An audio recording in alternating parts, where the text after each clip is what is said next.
क्या माँ, गाली तो गरम गरम दे रही हो, चावल बासी दे रही हो। ऐसा चावल चूहे नहीं खाते, तुम मेरे को खिला रही हो। अरे चाचा, तू कहीं का महाराजा नहीं, भिखारी है भिखारी। तो क्या हुआ, इस संसार को चलाने के लिए राजा और भिखारी दोनों जरूरी हैं। राजा टैक्स लेता है तो भिखारी भीख लेता है। राजा महल में राज करता है तो भिखारी तुम्हारे दरवाजे पे आके फरियाद करता है।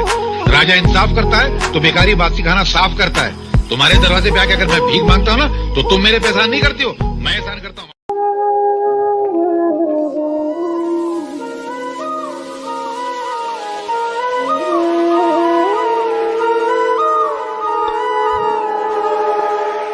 ये क्या बाबूजी, फिर प्याज और रोटी? सब्जी दाल खाना तो कई दिनों से भूल ही गए हैं आप। कई दिनों से आप चटनी रोटी ही खा रहे हैं। कहते हैं चादर जितनी बड़ी हो इंसान को पैर उतने ही फैलाने चाहिए, मगर मेरी तो चादर ही छिन गई है। मैं अपने हिस्से का खाना बहुत पहले खा चुका हूं। ये चटनी रोटी भी मैं अगले जन्म से कर्ज लेकर खा रहा हूं। मगर अफसोस ये है कि आत्माराम को ये बात उस वक्त समझ में आई जब घर की दीवारें गिर गईं, औलाद का आशियाना उजड़ गया। इस फकीर की एक बात याद रखना, जिंदगी का अगर सही लुत्फ उठाना है ना, तो मौत से खेलो। सुख में हंसते हो तो दुख में कह लगाओ, जिंदगी का अंदाज बदल जाएगा। बेटे, जिंदा है वो लोग जो मौत से टकराते हैं, मुर्दों से बदतर है वो लोग जो मौत से घबराते हैं। सुख को ठोकर मार, दुख को अपना।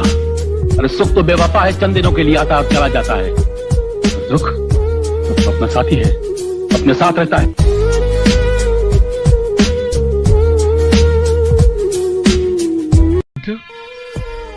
इस दुनिया में इंसान का सबसे बड़ा दोस्त कौन है? दुख है? इस दुख को इंसान से इतनी मोहब्बत होती है कि हर घड़ी इंसान के सीने से चिमटा हुआ रहना चाहता है। ये वही दुख है जो कभी रोटी का दुख बनकर आता है, कभी नौकरी का दुख बनकर आता है, कभी बीवी का दुख बनकर आता है, तो कभी औलाद का दुख बनकर आता है। एक अकेला दुख है जो चेहरे बदल बदल कर इंसान के सीने से चिमटा हुआ रहना चाहता है, मगर इंसान इतना बेवकूफ है कि उस वफादार दोस्त को ठुकरा कर बेवफा सुख की तलाश में भटकता रहता है। अरे सुख तो बेवफा तवाइफ की तरह है, जहां जिसके पास कल उसके पास। अगर इंसान दुख से दोस्ती कर ले तो फिर जिंदगी में कभी उसको सुख की तमन्ना ही नहीं रहेगी। जहां तक मेरे कंजूस होने का संबंध है, मैं इस लफ्ज़ से बुरा नहीं मानता, लेकिन मैं आपसे पूछता हूं, एक मां जिसके कई बच्चे हों और आप जाकर उस मां से उसका एक बच्चा मांगे, वो मां अपना बच्चा आपको देगी? कभी नहीं देगी। इसी तरह मैं भी अपनी मेहनत से कमाए हुए अपने एक एक पैसे को अपनी औलाद समझता हूँ। अगर वो मां अपना बच्चा नहीं देगी तो मैं भी अपना बच्चा आपको मुफ्त में नहीं दूंगा। अगर वो मां कंजूस है तो मैं भी कंजूस हूँ और मुझे अपने कंजूस होने पर फख्र है, शर्मिंदगी नहीं। इस देश में पढ़ाई लिखाई करने वालों को मिलता क्या है? सारी जिंदगी माँ बाप की दौलत और मेहनत को बर्बाद करके लड़के डिग्री हासिल करते हैं, उसके बाद नौकरी के लिए ठोकरें खाते फिरते हैं। आधी जिंदगी पढ़ाई में गुजर जाती है, आधी जिंदगी ठोकरें खाने में गुजर जाती है। तो क्या फायदा ऐसा पढ़ाई हासिल करके? उल्टा पढ़ाई लिखाई हासिल करने के बाद मेहनत मजदूरी करते हुए शर्म आती है, क्योंकि दिमाग की दीवार पर डिग्री की छाप लगा। वैसे भी आज के जमाने में कौन पढ़ाई लिखाई करके साधु संत बन जाता है? सभी बेईमान बनते हैं, पढ़ाई लिखाई करके बेईमानी के नए नए तरीके निकालते हैं।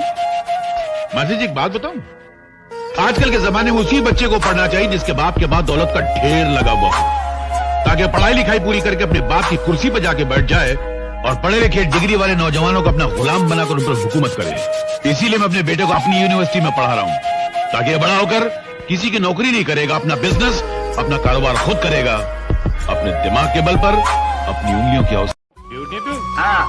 तो ड्यूटी वाले बाबू जरा एक बात तो बताना। क्या? पिछले महीने मंत्री महोदय जब दौरे पे निकले थे तो कदम कदम पे उनकी रक्षा के लिए पुलिस फोर्स वाले खड़े थे, और तुम जनता का जोखम लेके निकलते हो, पैसे लेके निकलते हो। पुलिस फोर्स तो एक तरफ, एक सूखा मरा हुआ हवलदार भी तुम्हारे साथ नहीं है। मंत्री महोदय तो बैल की तरह मुस्टंडे हैं और तुम सूखे मुरझाए हुए खजूर के पत्ते की तरह हो। क्या ये सरकार की बेईमानी नहीं है?